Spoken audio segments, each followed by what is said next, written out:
Islamabad studio से आप देख रहे हैं जिरगा सलीम साफी के साथ। बिस्मिल्लाहिर्रहमानिर्रहीम, अस्सलाम वालेकुम। एक तरफ कोरोना की वबा ने मुल्क को अपनी लपेट में ले लिया है और बहुत बुरी तरह ले लिया है। दूसरी तरफ सियासत का मैदान गर्म है और सियासी मैदान न सिर्फ ये कि गर्म है बल्कि हालात बहुत ज़्यादा पोलराइज्ड भी हो गए हैं। इसलिए मीडिया पे तो सियासत ही का गलबा है, लेकिन इसका ये मतलब नहीं है कि पाकिस्तान के इर्द गिर्द जो हालात हैं वो भी इसी तरह हमारा नज़ारा देख रहे हैं या तमाशा देख रहे हैं। बहुत सारी डेवलपमेंट्स हो रही हैं। पाकिस्तान की हॉस्टाइल जो ममालिक हैं या जो एजेंसियां हैं वो भी बहुत कुछ कर रही हैं और हकीकत ये है कि इस वक्त पाकिस्तान को इंटरनल सिक्योरिटी और एक्सटर्नल सिक्योरिटी दोनों महाज़ों पे शदीद चैलेंजेस का सामना है। आलमी सतह पे भी तब्दीली आ गई है अमरीकी क़यादत में, उसके असरात भी यकीनन इस खित्ते और पाकिस्तान पे मुरतब होंगे।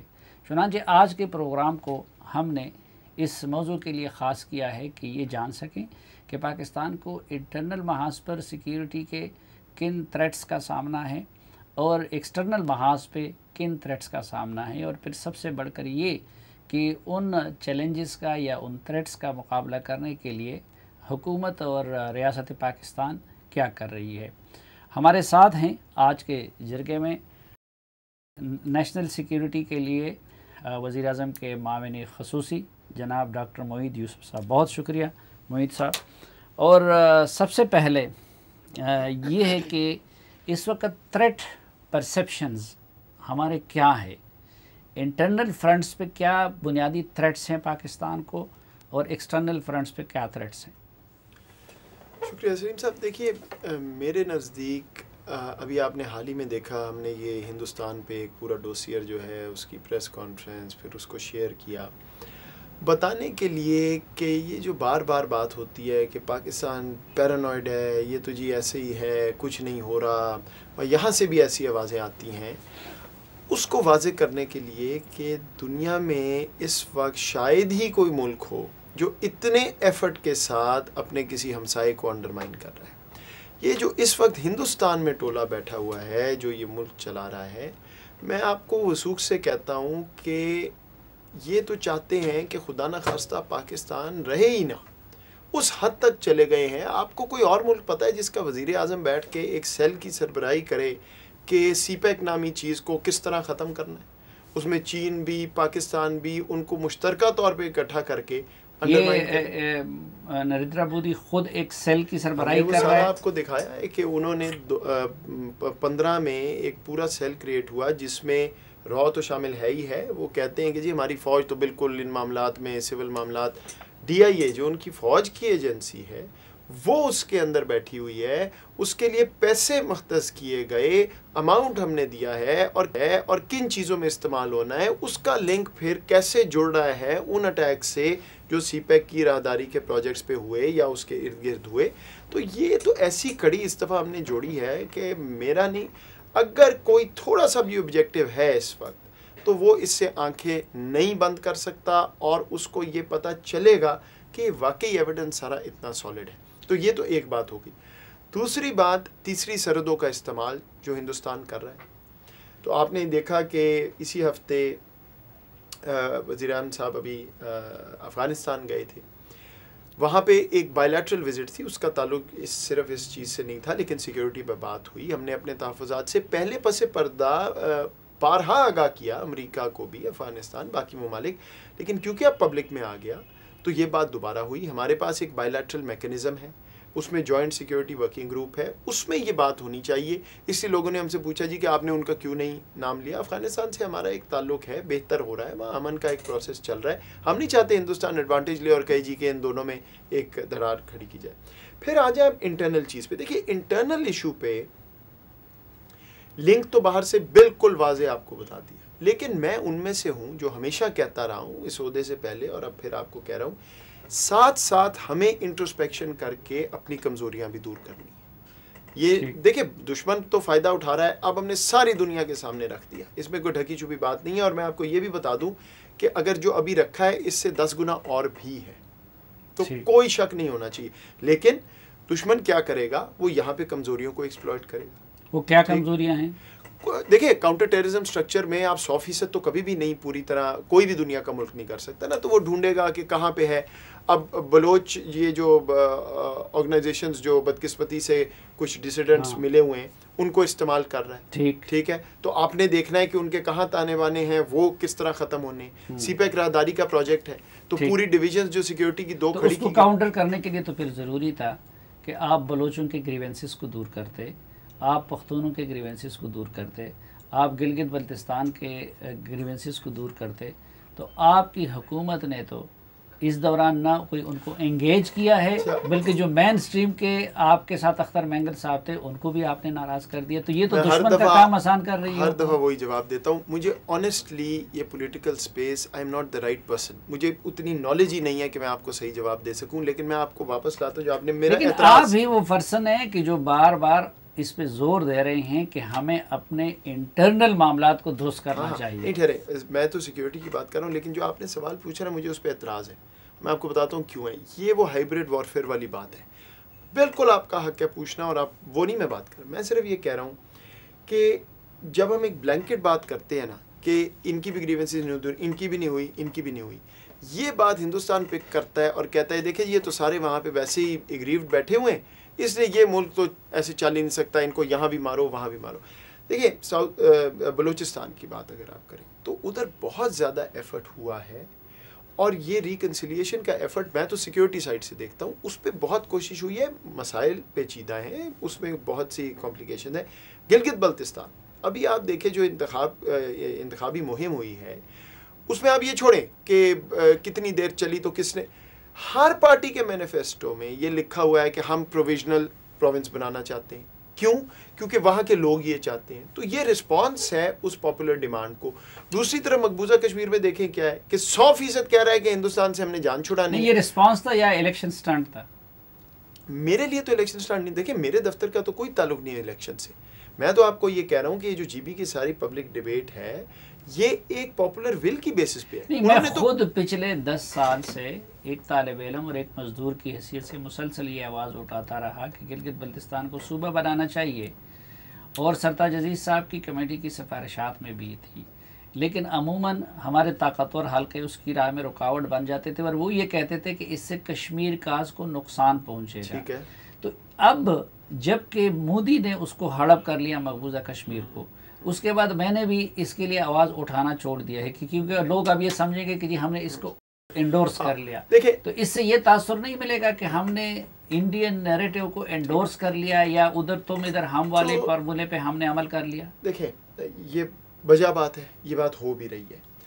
हमने इस प्रेशर में आके कि वो क्या कहेगा, लोग क्या कहेंगे, कैसे बात होगी, जो सही काम है उससे नहीं रुकना। और अगर सही काम प्रोविजनल स्टेटस देना है तो वो हमने करना है, अगर सही काम वो नहीं है तो नहीं करना है। इसका फैसला गिलगित बल्तिस्तान ने करना है। पहले वहाँ से आवाज़ आई कि हम ये चाहते हैं, पहले भी रेजोल्यूशन हो चुकी है, सरताज अजीज़ साहब की रिपोर्ट है। अब वहाँ नई असेंबली आ गई। अब हमने देखना है कि उनका क्या रवैया है, वो क्या चाहते हैं, क्या बात करते हैं। अगर वो इस बात को इंडोर्स करते हैं तो फिर यहाँ पे पार्लिमानी निज़ाम जो है वो उसके अंदर हरकत में आएगा। आइसोलेशन में तो नहीं होना, उससे ज़रूरी नहीं था कि हुर्रियत कॉन्फ्रेंस के रहनुमाओं को, आज़ाद कश्मीर की क़यादत को और मुल्क की क़यादत को एहतमाम में लिया जाता। सब हो रहा है। देखें, पॉइंट ये है कि ये चीज़ें एक ही वक्त पे बहुत से राब्ते होते हैं, बहुत से कॉन्वर्सेशंस होती हैं, जहाँ तहफ़्फ़ुज़ात होते हैं उनको हल करना होता है। देखिए, हमें ये पता है ना कि AJK में एक व्यू है कि जी ये ऐसे नहीं होना चाहिए, ऐसे होना चाहिए, तो उनसे बात किए बगैर तो नहीं हो सकता। इसीलिए मैं ये कह रहा हूँ, इसको बहुत ज़्यादा पॉलिटिकल शायद हो भी। मेरे ज़ाविये से इसमें अब इलेक्शन हो गया, कोई असेंबली आ जाएगी, अब वो इसको तकनीकी तौर पे देखें, फिर जो वहाँ पे राय है उसको सामने लाएं, और फिर जिस तरफ भी जाना है with in the UN security council resolution framework, ये एक हमारा फ्रेमवर्क जो है उसके अंदर रहना है। अगर हम उसके अंदर रहेंगे तो कश्मीर कॉज बिल्कुल हर्ट नहीं होगा। अच्छा, इसमें तो किसी को शक नहीं था कि इंडिया पाकिस्तान का दुश्मन है, वो इसी तरह की साजिशें कर रहा है, हर महाज को इस्तेमाल कर रहा है, हर मुल्क को इस्तेमाल कर रहा है, हर हरबे को इस्तेमाल कर रहा है। और फिर कुलभूषण यादव तो सबसे बड़ा एक उसका सबूत है। लेकिन पहले जब हम कहते थे कि जी सबूत दिखाएं, तो हमें ये कहा जाता था कि नहीं, डिप्लोमेटिक दुनिया में इस तरह की चीज़ें नहीं की जाती, उससे आपके सोर्सेज भी कंप्रोमाइज़ हो जाते हैं। तो जो काम अभी तक ये रियासत नहीं कर रही थी, अब आप लोगों ने उसको पब्लिक क्यों किया? दो चीज़ें। पहले मैं अफसोस के साथ मैं आपसे एग्री नहीं करता जो आप कह रहे हैं कि ये हम सबको पता था कि भारत हर जो है तरीका अपना रहा है पाकिस्तान को। यहाँ आवाज़ें हैं सलीम साहब, और ये है अफसोस की बात। मुझे ख़ुद ऑफिशियली मतलब है कि दफ्तर में आके लोग चैलेंज करते हैं कि जी आपने ढोंग रचाया हुआ है, ये तो वो कुछ नहीं करते, ये तो आप करते हैं, ये तो फ़ौज करती है, आपका दफ्तर कर रहा है। यहाँ पे आवाज़ें हैं जो रियासत से जिनका एक डिवाइड है, डिसकनेक्ट है, जो भी कह लें, वो ये बात करती हैं कि नहीं जी ये तो रियासत। इस चीज़ के बाद भी सवाल पूछे गए कि जी ये बात ठीक है वाकई, मतलब ये इस हद तक। लेकिन जहाँ तक बात है कि हमने सामने क्यों रखा, पहली बात कि कौम को एतमाद में लेने के लिए कि now the line, every line has been crossed, ठीक। और ये जिस मंसूबे के तहत ये चल रहे हैं ये नई चीज़ है। देखें ये हमेशा से होता है, कोई इसमें, ये जो मोदी सरकार है ये एक पूरे सोच समझ के प्लान के तहत बिल्कुल टॉप से लेके 3-4 लोगों की रिस्पॉन्सिबिलिटी है कि पाकिस्तान को आपने करना है, ठीक। और उसमें उनके आला ओहदेदार शामिल हैं, ठीक है जी। तो एक तो ये। दूसरा, अगर मैं आपको बिल्कुल सिंपल जवाब दूं कि अभी तक नहीं किया, अब क्यों किया? तंग आके। किस चीज़ से तंग आके? कि पसे पर्दा बंद कमरों में हम दुनिया को कह कह के ये दिखा के कि भाई ये हो रहा है, इसका कुछ कर लो। नहीं, बाहर आते थे कहते थे एविडेंस ही कोई नहीं। अब ये बात ख़त्म हो जाएगी। और एक तब्दीली मजमूई, शायद मैं पहले भी आपको कह चुका हूँ, मेरा ये व्यू रहा है कि हम बहुत शाये हैं, बहुत डरते हैं, डर के कि वो नाराज़ हो जाएगा। ये अब पाकिस्तान की पोस्चरिंग में नहीं होगा। सो न सिर्फ कि डोसियर आ गया, अब आगे जो रास्ता हमारे पास डिप्लोमेटिक होगा और कोई होगा, उस पे अब हम फॉलो थ्रू करेंगे। क्या मैं आपको एक गारंटी दे सकता हूँ कि उससे वो नतीजा आएगा जो आना चाहिए एक फेयर दुनिया में?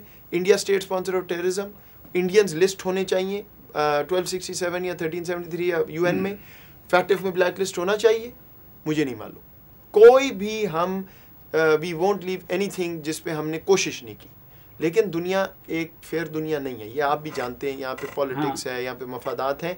लेकिन ऐसा नहीं होगा कि आप कहेंगे जी ये देखे डोसियर दे दिया, आगे कुछ हुआ ही नहीं, कहा ही नहीं। अच्छा, डोसियर तो दे दिया और आप लोग ज़ुबानी तौर पर बड़ा एग्रेसिव आ गए हैं, लेकिन अमली तौर पर क्या कर रहे हैं ये भी आपसे जानना है। लेकिन मुझे प्रोड्यूसर बार बार ब्रेक का कह रहे हैं, तो एक मुख्तसर सी ब्रेक लेंगे तो गुफ्तगू का सिलसिला यहीं से आगे बढ़ाएंगे।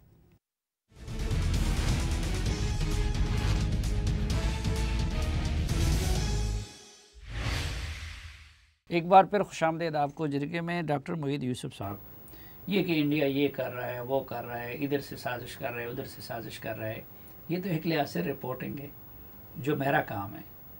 आपका काम तो है और इस रियासत का काम तो है जवाब देना। जवाब क्या दे रहे हैं, किस शक्ल में दे रहे हैं? जवाब तो दिया, वो कुछ कर रहे हैं और ये सारा डोसियर जवाब है। जो सवाल उठते थे कि जी एविडेंस दें, बताएं क्या कर रहे हैं, मेरा ख्याल है आपका बिल्कुल काम आप सही कह रहे हैं, वो रिपोर्टिंग है। और मुझे ये भी वैसे आपको कहना चाहिए कि उस डोसियर में जिसमें पाकिस्तान ने इससे पहले कभी ऐसी कोई चीज़ नहीं की, बहुत कम कभी मुल्क करते नहीं हैं, पाकिस्तान के टीवी पे, पाकिस्तान के मीडिया में इस बात को तो ख़त्म ही नहीं होना चाहिए। क्योंकि देखिए हमारे मीडिया से ही दुनिया ये चीज़ें उठाती है, तो इस पे तो आप जितना वक्त सर्व करें वो एक मेरे नज़दीक it will be national service. लेकिन हमारे मीडिया पे तो मुसलसल हो रहा है, बाहर की मीडिया में होना चाहिए। लेकिन वो बाहर के मीडिया में तो हम कोशिश जो है दुनिया को तो बता ही रहे हैं, लेकिन वो भी 95% आपको पता है खबरें यहीं से उठाते हैं। सो जब यहाँ पे होगा तो वहाँ भी जाएगा और इंशाल्लाह होगा, और बड़ी अच्छी कवरेज मिली भी है, इसमें कोई शक नहीं है कि आप लोगों की ही जो आपने इसको उठाया है उससे दुनिया ने पिकअप किया है। लेकिन अभी हमने और बहुत काम करना है। लेकिन मेरा तो ख्याल है सारा डोसियर ही जवाब है। देखें ये डोसियर जवाब है, मसलन उसने मकबूजा कश्मीर हड़प कर लिया। ये हुकूमत आपकी जो है वो डिप्लोमेटिक फ्रंट पे क्या कर रही है और मैदान में क्या कर रही है? अगर मेरे इस नौकरी के बाद सारे बाल सफ़ेद होंगे, ये मेरा शक है। अगर मैं को 2-4 महीने और मैंने ये की, और सबसे ज़्यादा मुझे अगर परेशानी रहती है वो ये इस चीज़ की कि वाक़यतन दिन रात हम कश्मीर पे लगे हुए हैं, डिप्लोमेटिकली, लीगल ऑप्शंस और जितने भी ऑप्शंस हैं शॉर्ट ऑफ वॉर, वो हम रोज़ सुबह शाम कोशिश कर रहे हैं दरवाज़ा खुले, कभी बंद होता है, फिर धक्का लगाते हैं, क्योंकि दुनिया का जो पर्सपेक्टिव है या दुनिया की जो पोजीशन है वो हमारे साथ नहीं है। ये बात इसमें कोई ढकी छुपी तो ये हमारी नाकामी है ना। हमारा केस हक है, वो कश्मीरी जो बच्चे पैदा हुए दुनिया ऐसे तो नहीं आपके तो बाल सफेद होंगे, उनके कश्मीर में मजालिम सहते सहते उनके बाल भी सफेद हो गए, टोटली इस दुनिया से भी चले गए, और आज भी दुनिया हमारा मौक़िफ़ को नहीं मान रही है। तो ये हमारा डिप्लोमेटिक जो आपने पहली बात की है ना, इस पे सिर्फ और सिर्फ आंसू बहाए जा सकते हैं। और आप यकीन माने कि मेरे दफ्तर में रोज़ सुबह शाम ये बात होती है कि भाई एक और कश्मीरी शहीद, एक और कश्मीरी शहीद। मैं आपसे मजाक नहीं कर रहा, और बाकी रियासत के इदारों मेरा कोई स्पेशल नहीं है। बिल्कुल सही बात है। प्रॉब्लम यह है कि जो हमारे लिए दुनिया ने रूल सेट किए हुए हैं किसी भी मुल्क के लिए, हम उनके अंदर रह के ही कार्रवाई कर सकते हैं, क्योंकि हिंदुस्तान यही चाहता है कि वो किसी तरह पाकिस्तान को कहे देखे जी ये तो वो बातें कर रहे हैं जो पहले कहते थे, ये है दहशतगर्दी है वगैरह।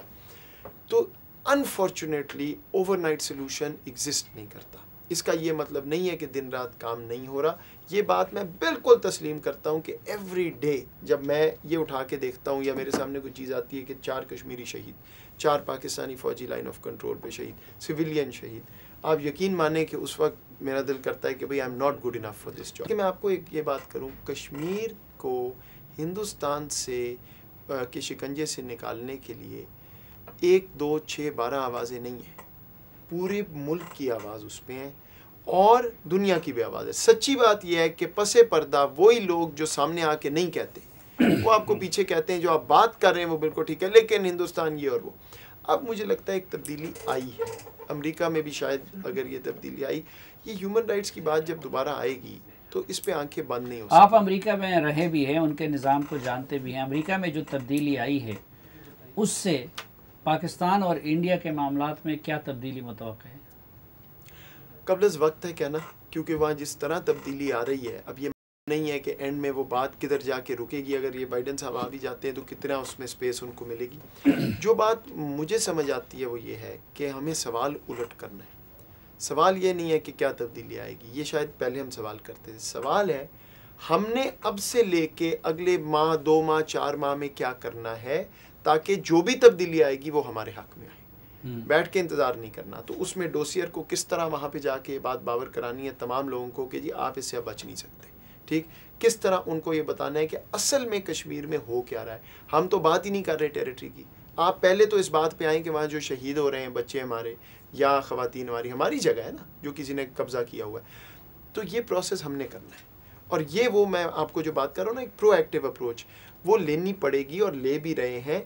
बैठ के ये तो देख लिया इतने साल कि दुनिया हमारे साथ नहीं है, उसमें आप कमज़ोरी कहें ना कहें, बट सच ये है कि दुनिया मफादात पे चलती है और हिंदुस्तान उन्होंने अपना एक इम्प्रेशन बना लिया जी बड़ी मंडी है, वो अब खुद ही तोड़ रहे हैं अल्हम्दुलिल्लाह। वो वैसे ही उनका जो सारा किस्सा था उन्होंने खुद ही ख़त्म कर लिया, और वो अब आप देखेंगे कि यही दुनिया और ये प्रोएक्टिव अप्रोच है, उनको ये बात समझानी है। हकीकत ये दुनिया आज से 20-25 साल पहले भी मफादात की बुनियाद पे सोचती थी। हकीकत पे उनको ये उस वक्त भी इंडिया बड़ा मुल्क था, लेकिन उसके बावजूद हम दुनिया में इतने तनहा नहीं थे। हकीकत उनको ये समझानी है कि जिस इंडिया के साथ आप खड़ा होना चाहते थे चीन के खिलाफ, वो इंडिया खुद इतना खोखला है कि वो तो आपको ले बैठेगा। एक जुनूनी इंडिया का इस वक्त वज़ीर आज़म है। इंडिया का वज़ीर आज़म खुद सीपैक को नाकाम बनाने के लिए टेररिस्ट सेल को चला रहा है, उसकी सरपरस्ती कर रहा है। कुलभूषण यादव एक रंगे हाथों हमारे यहाँ पकड़ा गया है, लेकिन उसके बावजूद ग्रे लिस्ट में AFATF के पाकिस्तान है, इंडिया नहीं है। ये हमारी नाकामी नहीं है। यही तो सितम ज़रीफ़ी है, यही तो फ्रस्ट्रेशन है कि दुनिया इतना सा तो इंसाफ कर ले। अच्छा, अब उसमें फिर वही बात है, मैं आपको खुद कह रहा हूँ कि या तो मैं आपको ये कहता रहूँ बड़ी बुरी दुनिया यार इंसाफ नहीं करती, नहीं, मेरा काम इस वक्त ये है कि मैं तरीके निकालूं कि उस बेइंसाफ़ी में भी मैंने अपना रास्ता कैसे ढूंढना है। ऐसा ही है ना। तो उसके लिए प्रोएक्टिव अप्रोच में एक चीज़ डोसियर है। तो 2.5 साल तो इस हुकूमत के हो गए, अपने कई रास्ते तो बंद कर दिए सऊदी अरब जैसे, लेकिन कोई नया रास्ता तो नहीं खोला इस हुकूमत ने। नहीं, देखिए मैं आपसे डिसएग्री करूँगा। मेरा ख्याल है कि एक्सटर्नल फ्रंट पे इस वक्त पाकिस्तान की पोजीशन बहुत मुस्तहकम है। देखिए अफ़गानिस्तान में तब्दीली, ये नहीं मैं कहता सिर्फ पाकिस्तान लाई, लेकिन आप मेरे से बेहतर जानते हैं अफ़गानिस्तान कौन जानता है कि जो पाकिस्तान ने वहाँ कोशिशें की हैं उसके बगैर यहाँ तक मामला नहीं पहुँचना था, आगे भी इंशाल्लाह चलेगा। अमेरिका से जितना भी हिंदुस्तान का ताल्लुक हो, आप देख लें, ट्रंप ने वीज़ों पे भी उन पे सैंक्शन लगाई, ट्रेड पे भी उन पे सैंक्शन लगाई, हमें उसने अफगानिस्तान में कोई ड्रोन कोई ये वो, तो ये हमारी इसमें कोशिशें हैं। लेकिन तो डॉक्टर साहब ये मामला उलट भी है। देखिए कि पिछले 10-12 साल में अमेरिका हमसे शाकी था अफगानिस्तान के हवाले से, हम पे इल्ज़ाम लगा रहा था। ये वो दौर है कि जिसमें हमने अमेरिका को डिलीवर किया, ट्रंप से लेकर ज़ल्मिया खलीजात तक ने हमारे किरदार की तारीफ़ की, लेकिन अफ़गानिस्तान में उस कोऑपरेशन को हमने इंडिया के फ्रंट पे तो रत्ती भर अपने हक़ में इस्तेमाल नहीं किया। नहीं, देखिए ये मीडिएशन की जो ट्रंप साहब बात करते थे, आपका ख्याल है कि ये हिंदुस्तान को बात पसंद आती है कि अमेरिका का सदर जो है कहे जी मैं बात कराता हूँ? पहले तो अमेरिका ने बात ही करना छोड़ दी थी, आप कश्मीर का नाम लेते थे कमरे से चले जाते थे। नहीं, मीडिएशन की बात तो ओबामा ने भी की थी, तो बहुत पहले बल्कि नहीं, एक सेकंड, ओबामा साहब ने की थी अपने हलफ उठाने से पहले 2008 में, उनके पेपर पढ़े तो वो कहते थे। लेकिन उसके बाद जब हालब्रोक को मुकर्रर किया तो पहले उनके तीनों मुल्कों के लिए वो किया था। और एक दफा वो इंडिया के बॉर्डर के 5 किलोमीटर पास आया और अगले 8 साल बात नहीं हुई कभी। उसके बाद तो कश्मीर की बात ही नहीं की, और सच्ची बात ये पाकिस्तान ने नहीं की। ठीक, अब ये जो अप्रोच है हमारी, इससे ओवरनाइट रिजल्ट नहीं मिलेगा। लेकिन बदकिस्मती ये है कि ऑप्टिक्स ऐसे हैं कि जी देखिए आप कुछ कर नहीं रहे। अब जब लोग कहते हैं कुछ कर नहीं रहे, तो मैं हमेशा पूछता हूँ आप क्या चाहते हैं, और जवाब नहीं होता। और ये क्योंकि एक मुश्किल पेचीदा मसला है, लेकिन अगर थोड़ी सी स्ट्रेटेजिक पेशेंस हमने दिखाई, ये मैं आपको बता सकता हूँ कॉन्फिडेंस से, इंडिया ने अपने आप को ऐसा फंसाया है मकबूजा कश्मीर में कि रास्ता कोई नहीं उनके पास निकलने का। हाँ, ये बात मैं फिर आपको कह रहा हूँ कि कई दफ़ा मुझे लगता है कि शायद मेरे से कोई बेहतर बंदा है बैठा हो तो कुछ और कर ले। जब एक भी शहादत कश्मीर में होती है, दैट्स वन टू मैनी। लेकिन ओवरनाइट सोल्यूशन अनफॉर्चुनेटली नहीं है। जिस तरफ जा रहे हैं आप मुझे बुला लीजिएगा 1 साल बाद, इंशाल्लाह आप ये देखेंगे दुनिया हिंदुस्तान से 1 साल बाद भी हुकूमत रहेगी। फिर आप मुझे सियासत पे ले जाते हैं। अभी 2.5 साल रहते हैं हुकूमत के, और पूरे 2.5 साल एक दिन पूरा होगा। आपकी उम्मीद अपनी तरफ। अच्छा। और वो क्या है कि ख्वाहिशें, विशेष हजारों ख्वाहिश है इसी के, हर ख्वाहिश पे दम निकले। हाँ, आगे भी पूरा कर, लेकिन यहाँ हमारा हर रोज दम निकलता है इस वक्त। अच्छा, अल्लाह ना करे। लेकिन देखिए पॉइंट ये है कि हिंदुस्तान से दुनिया नाला होगी, ये कश्मीर का मुद्दा जो है और उठेगा, और ये डोसियर वाली बातों से अब दुनिया बिल्कुल किनारा कशी नहीं कर सकेगी। सो आई थिंक कि अब वो इंडिया का एक जो स्क्वीज़ है वो उन पे आ गई है। आप उनका हाल देख लें यार, कोई हमसाया बचा है जिससे नहीं लड़े, तो वो सस्टेनेबल नहीं है। उनको भी समझ आ गई प्रॉब्लम क्या है। प्रॉब्लम ये है कि जहाँ इलेक्शन जीतना है हिंदुस्तान में, पाकिस्तान को गालियाँ देनी, ये मसला है। अपने आप को फंसा बैठे हैं, पता है कि क्या सही रास्ता है लेकिन निकल नहीं रहा। और इसीलिए जब आपको याद होगा, जब वो एक इंटरव्यू हुआ था इंडियन प्रेस से, उसमें मैंने कहा जी डायलॉग की ये बात शायद इन्होंने, ऐसा रिएक्शन उस पर आया। क्यों? क्योंकि उससे मोदी साहब शायद कमज़ोर नज़र आए होंगे हिंदुस्तान में। वो फंसे हुए हैं बुरी तरह, लेकिन 24 घंटे इस पे काम वो फंसे हैं या कि इस ज़ौम में मुब्तला है कि ठीक है हम जो कुछ करना चाहते हैं, हमने कश्मीर को हड़प कर लिया, कोई कुछ नहीं कर सका, बाकी हम जो कुछ कर रहे हैं करते रहेंगे, पाकिस्तान कोई हमें रिस्पॉन्ड नहीं कर रहा है सिवाय ज़ुबानी कलामी। तो तकब्बर की डेफिनेशन फंसना ही है ना। तो तकब्बर की वजह से ही अपने आप को वहाँ ले गए जहाँ ले गए हैं, और चीन से मार खाई, और पिछले साल पाकिस्तान से अल्हम्दुलिल्लाह मार खाई, और कश्मीर में जहाँ फंसे हैं वो तकब्बर ही है। जो यही सोच है जो उनको उस कोने में ले गई है जहाँ से रिवर्स गियर लगाना इम्पॉसिबल नज़र आ रहा है। अच्छा, एक मुख्तसर सी ब्रेक, वापस आएंगे तो कुछ और मामलात पे भी जनाब डॉक्टर मोईद यूसुफ साहब से।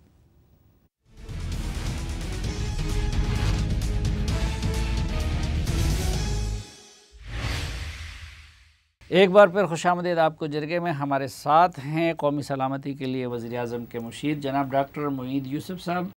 डॉक्टर साहब ये बताइए कि तफसीलात तो दे दी वज़ीर ख़ारजा ने और DGISPR ने भी, उसमें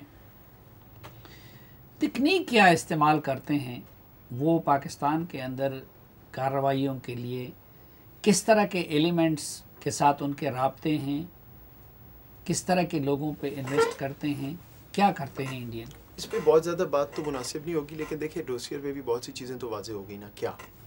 एक फंडिंग, ठीक है, फॉर्मल चैनल इस्तेमाल करते हैं पहले तीसरी सरहद में ले जाने के लिए, हमने बैंक की रसीदें भी दिखाई, वो सारा, और फिर वो उसके ज़रिए अगर कैंप बनाया हुआ है किसी तीसरी सरहद में तो उधर देते हैं, या अपने ऑपरेटर्स के ज़रिए बॉर्डर के पार। तो एक बात भी वाज़ेह हो जाए कि बहुत सी तीसरी सरहदों में ये जो रोड बनाने वाला इंडियन और चने बेचने वाला इंडियन, वो असल में इस काम में लगा हुआ है इस हद तक कि वीडियो ट्यूटोरियल्स दे रहे हैं बंदों को कि भाई ऐसे करना है और इधर चलाना है और हम इधर से ऐसे बटन दबाएंगे तो ये होगा।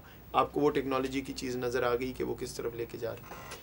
उसके बाद ये पूरा मंसूबा इन्होंने बनाया कि पॉलिटिकल रैलीज़ को भी टारगेट करेंगे। वहाँ किस तरह, इसी तरह कि कोई बंदा आया उधर पकड़ा, उसको ये ट्यूटोरियल दिया, सुसाइड बॉम्बिंग आपने की तो आपको ₹1 करोड़ मिल गया, कोई गोली मार दी तो 10 लाख मिल गया, पूरा उसका प्रोसेस बनाया हुआ है। एंड देन इस सारे के साथ एक नैरेटिव की कैंपेन है, और नैरेटिव की कैंपेन है जहाँ मुझे सबसे ज़्यादा ख़तरा है, क्योंकि वेल विशिंग पेट्रियाटिक पाकिस्तानीज़ वो अपनी बात करते हुए कई दफ़ा वो एडवांटेज दूसरी साइड ले जाती है। मसलन कैसे, अगर यहाँ पे ये बात हो कि जी वो देखे ना, असल में ये जो सारा मसला है ये तो इसलिए है कि लोगों के पास खाने को नहीं है। लेट्स अज्यूम, बिल्कुल ठीक है, ये बात हर एक कहा कि हर पाकिस्तानी क्यों ना रेज़ करे। वो उसके साथ क्या करते हैं कि देखो भाई तुम्हें तो खाने को नहीं मिल रहा तो तुम इस रियासत के ख़िलाफ़ खड़े हो जाओ उधर से। अच्छा, या वहाँ पे पूरी कैंपेन आपको मालूम है कि एक स्ट्रिंग ऑफ आर्टिकल्स लिखवाओ पाकिस्तान के नेशनल सिक्योरिटी डिवीज़न पे या पाकिस्तान के वजारत ख़ारजा पे या मोईद यूसुफ पे। क्यों, क्या कहो कि जी ये बंदा जो है ये तो बेच देगा कश्मीर को, राइट, या ये बंदा जो है ये तो रुकावट आ गया है जीबी के बीच में। क्यों, ताकि वो यहाँ पे मीडिया पे उठाया जाए, एक डिबेट हो, उसको एक कंट्रोवर्सी बनाया जाए, और जो जो उनके रास्ते में आ रहा है उनके मंसूबे को रोकने के लिए या ख़त्म करने के लिए वो साइड पे होता है। अच्छा, ये हमें पिछले कई सालों में ये 5th जनरेशन वार का फ़लसफ़ा पढ़ाया गया और उसकी तशरीह ये की जाती थी कि इंडिया और अमेरिका जैसे ममालिक पाकिस्तान के अंदर मीडिया के प्लेटफार्म को इस्तेमाल करके अपनी फोर्सेस और आवाम के दरमियान खलीज पैदा करना चाहते हैं। ये इतने, जब हमारी एजेंसियाँ इंडिया के सिस्टम तक घुस के ये सारी चीज़ें ले आई हैं तो उसमें ऐसे शवाहिद मिले हैं, और वो भी फिर कौम को बताने चाहिए कि पाकिस्तान के अंदर कौन कौन सा मीडिया ऑर्गेनाइजेशन या कौन से इंडिविजुअल्स हैं जो कि इंडियन इन मकासद के लिए इस्तेमाल कर रहे हैं। नहीं, देखें, अगर कोई इस तरह की चीज़ है तो वो तो एक टोटली ब्लैक एरिया में है, कानूनी कार्रवाई, स्टेट के ख़िलाफ़ ट्रीज़न।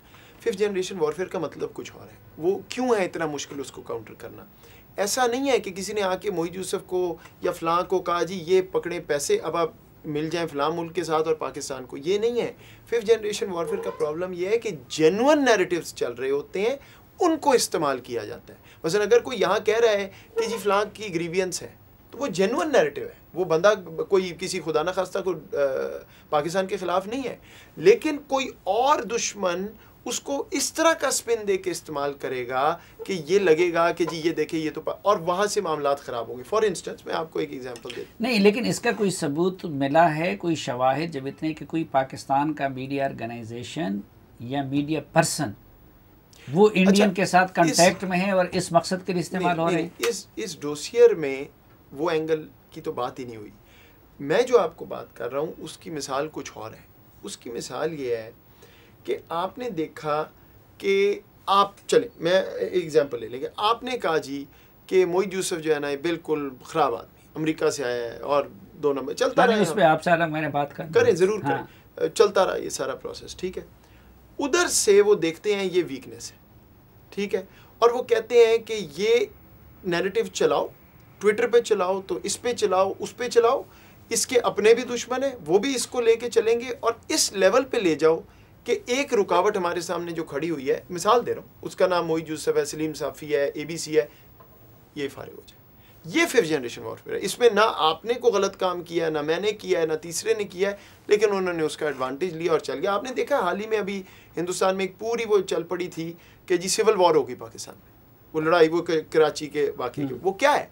वो ये है कि यहाँ ऐसे इंतशार फैलाओ, डिमोरलाइजेशन क्रिएट करो अपने ही रियासत के बारे में पाकिस्तानियों में कि यहाँ पे जो है चीज़ें ख़राब होंगी। अच्छा, ये सारी जो चीज़ें मिली हैं इसमें क्या कोई ऐसी शवाहिद मिली है कि हमारी कोई मेन स्ट्रीम अपोजिशन पार्टी, मसलन मुस्लिम लीग नून, मसलन JUI, मसलन कोई और जमात, वो इंडियन सियासत पे ले?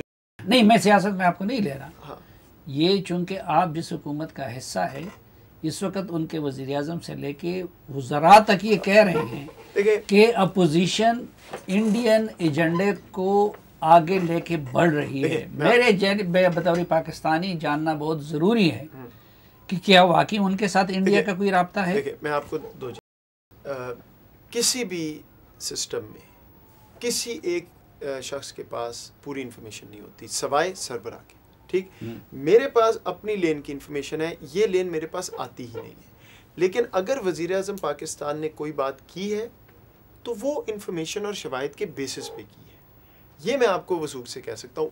बात क्या है, इन्फॉर्मेशन क्या है, वो मेरी लेन में, I can't have access to that information. लेकिन आपके डोमेन में जो चीजें हैं उसमें ऐसी चीजें नहीं हैं कि कोई एग्जिस्ट ही नहीं करती। नवाज शरीफ, मौलाना या सलीम साफ़ी या कोई दूसरा जो इंडिया के साथ, सलीम साफ़ी का मैं चेक करा लेता हूँ, शक काफ़ी है। लेकिन बाकी जो है वो NSD की लेन में आता नहीं। So I won't be able to. अच्छा, अब इस पे एक दूसरा, ये जो आप लोग थर्ड, लेकिन अगर बात हुई है तो उस लेवल पे मेरे से लाख गुना ज्यादा इन्फॉर्मेशन है उसकी बेसिस। अच्छा, जब आप थर्ड कंट्री का नाम लेते हैं तो उससे मुराद अफगानिस्तान होता है, और खैर उसमें तो खुल के नाम भी ले लिया गया। अब अफगानिस्तान और भी, सॉरी, सिर्फ अफगानिस्तान नहीं, उन्होंने बहुत दुनिया के मुल्कों को एम्बेरस किया है, ख़राब किया है, गंदा किया है, जिधर से मौका मिलता है इस्तेमाल। वो तो जाहिर बात है कि मिडिल ईस्ट की कंट्रीज़ को भी इस्तेमाल करते हैं, किसी और भी मुल्क को, बांग्लादेश को भी करेंगे, ABCD किसी फोरम को नहीं छोड़ेंगे, किसी मुल्क को नहीं छोड़ेंगे। लेकिन ज़्यादातर अफ़गानिस्तान की बात की जाती है। अफ़गानिस्तान में ड्राइविंग सीट पे बैठा हुआ है अमेरिका। ख़ुद हमारा ये नैरेटिव है कि भाई अफ़गान हुकूमत भी एक ख़ास हद से ज़्यादा अमेरिकन के विल के बगैर नहीं कर सकती। ठीक, तो ये वहाँ पे रॉ या इंडियन जो पाकिस्तान के ख़िलाफ़ जो कुछ कर रहे हैं, तो ये तो इन अमेरिकन ब्लेसिंग के बगैर नहीं हो सकती। तो हमारी तो बड़ी तशवीश रही है। नहीं तो हम अमेरिका का नाम क्यों नहीं लेते? नहीं, हमारी तो बहुत तशवीश रही है। और क्यों नहीं लिया, बार बार तो ये बात करते हैं। अमेरिका से तो डायरेक्ट इतनी दफ़ा बात हुई है कि भाई जहाँ आप बैठे हुए हैं, आपकी आंखों के नीचे अगर वहाँ पे ये काम हो रहा है तो आप किस तरह कह सकते हैं कि आपका रोल नहीं है। अच्छा, जवाब पहले तो जो होता था कि जी वो इतने ट्रूप्स नहीं है, ये है, उधर वो है, बट इसमें कोई शक नहीं है कि जब वहाँ पे अमेरिका बैठा है तो हम उनसे खुल के बात करते हैं। हमारी तशवीश है, हम कह चुके हैं कि ये नहीं हो सकता कि आप कहें जी कि नहीं वो देखे ना, वो तो सॉवरन, हमें क्या पता है। और अगर चीन और सीपेक का मामला है तो चीन और सीपेक दोनों से, इंडिया से कोई कम तकलीफ अमेरिका को नहीं है। ठीक है, मैं तो आपको कह रहा हूँ कि बिल्कुल खुल के ये बात अमेरिका से सालों से हो रही है। लेकिन ये बिल्कुल हम कहते हैं उनको, और मैं आपको फिर यहाँ कह रहा हूँ कि अगर अमेरिका वहाँ बैठा है तो उनकी जिम्मेदारी बनती है। ये नहीं हो सकता कि आप जिम्मेदारी नहीं, इस तरह का डोजियर अमेरिका से मुतालिक क्यों सामने नहीं आता। नहीं, वो तो देखिए जिस चीज़ के शवाहिद हमारे पास है, अगर हमें ये पता है कि अमेरिका के इस बंदे ने सीपेक में किया है तो वो तो बिल्कुल हो सकता है। लेकिन ये हम नहीं कह सकते अपने शवाहिद को कमज़ोर करने के लिए कि अमेरिका बैठा है इसलिए हमारा ख्याल है। डोसियर में तो वो चीज़ें जो हमारे पास 150% कड़ियाँ जुड़ी हुई हैं। हाँ, उसके अलावा बहुत ज़्यादा और इन्फॉर्मेशन है जो हमें 99%, 101% हमने तो वो भी नहीं दी, जो पक्का। अभी तो ये शुरुआत है, ज़रूरत पड़ेगी तो आएगी। लेकिन मैं आपकी इस बात को बिल्कुल आपसे मुत्तफिक हूँ कि भाई अगर आप वहाँ बैठे हैं, आप चौधरी हैं, तो ये नहीं आप कह सकते मुझे नहीं पता गांव में क्या हो रहा है। बिल्कुल नहीं, एब्सोल्युटली नॉट। ये अमेरिका की मर्जी के बगैर नहीं हो सकते।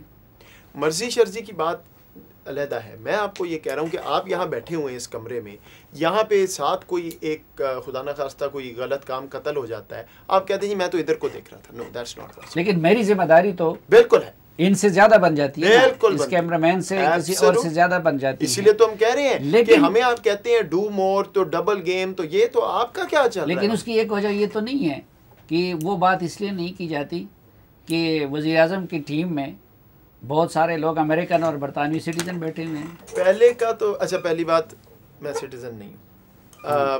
पहली बात, आप क्या हैं, आपकी स्टेटस क्या है? मैं एक इंसान हूँ जिसने एक फ़ैसला कर लिया है, तो पाकिस्तान आके को थोड़ा बहुता यहाँ रह के अपने माँ बाप का ख्याल करूँ को पाकिस्तान का अल्लाह ताला ने मौका दे दिया। ये दुआ करेंगे अल्लाह ताला मेरे से कोई एक आध अच्छा काम करा ले।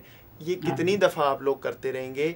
मेरी जद्दी पुश्ती एक भी नहीं पाकिस्तान से बाहर गई आज तक। कहते हैं तो शुरू हो जाता हूँ, पर दादे से सारा बता देता हूँ, इसका कोई फ़ायदा नहीं। सलीम साहब, मुझे अब इस सिस्टम में कोई 14 महीने होने को आ रहे हैं। मुझे बताएं 14 महीने में मोईद यूसुफ ने ये काम गलत किया है, ये चोरी की है, ये यहाँ पे डाका डाला है। 9 बजे सुबह दफ्तर जाता हूँ, रात के 1:30 बजे तक काम करता हूँ। मैं आपको आ जाए मेरे दफ्तर आके बैठ जाएं, देखिए लेकिन ये चीज मोईन साहब, आप नए पाकिस्तान में आए हैं, हमें आप ही के वज़ीर आज़म साहब और उनकी टीम के लोग ये बताते ये फलां जो है ये वहां का सिटीजन है, ये गद्दार है। आज भी वो अपोजिशन वालों को गद्दार और इंडियन एजेंट कह रहे हैं। अच्छा देखिए, मैं आपको बताऊं, ओवरसीज पाकिस्तानीज ये उधर से आया है, ये उनका व्यू नहीं है। मैं 100 दफ़ा सुन चुका हूँ। आपका तनकीद का हक है, ठीक है। जब मैं आया तब भी बिल्कुल हक था, पूछें भी किधर से आया, कौन है, गलत है, सही है। हालांकि मैं कोई अननोन कमोडिटी नहीं था, मतलब आप लोग सारे मुझे प्रोग्राम्स और ये। अच्छा, अब 14 महीने हो गए, अब खुदा के लिए परफॉर्मेंस पे जज करें। कोई तो होगा ना, कोई तो पाकिस्तान में होगा इस सिस्टम में, आपके मीडिया या अदरवाइज, जो ये आपको बता सके कि यार इसने 14 महीने में ये काम गलत किया है, कश्मीर बेचा है, चोरी की है, डाका डाला है। हमारी कोई जाती दुश्मनी, उसकी एक वजह ये कि आपके कुछ कुलीग जाके आज भी कृष्णर के साथ अपने ताल्लुकात को इस मुल्क में बेचते हैं। अच्छा एक सेकंड, वेट। अच्छा, उनके फुल सिटीजनशिप है वहाँ पे। जो ओवरसीज पाकिस्तानी है वो हमसे ज़्यादा मुहिब वतन है, लेकिन हम ये कहते हैं कि एक बंदा अगर इधर आके इस मुल्क पे हुक्मरानी कर रहा है तो इस मुल्क के इतनी कुर्बानी तो फिर दे दे कि वहाँ की सिटीजनशिप छोड़ दे। सलीम भाई, ये मैंने अपना, देखिए मैं अपनी बात आपको बताऊँ, मैंने ये फैसला किया है कि अब मैं इसकी सफाई नहीं दूंगा। देखिए अभी कल परसों मैंने आपके एक और कॉलीग को इंटरव्यू दिया है, कईयों के तहफ़्फ़ुज़ात थे, उनसे मुलाकात की है, जो पूछना है पूछ लो, ठीक है। बट ये बात कितनी दफ़ा चलेगी, मुझे आप काम तो कर लेने दें। या सिंपल तरीका है, जो चाहता है कि मोईद यूसुफ को ये नौकरी नहीं मिलनी चाहिए, वज़ीर आज़म पाकिस्तान को जाके कहे, वो आधे सेकंड में मुझे फारिग कर सकता है।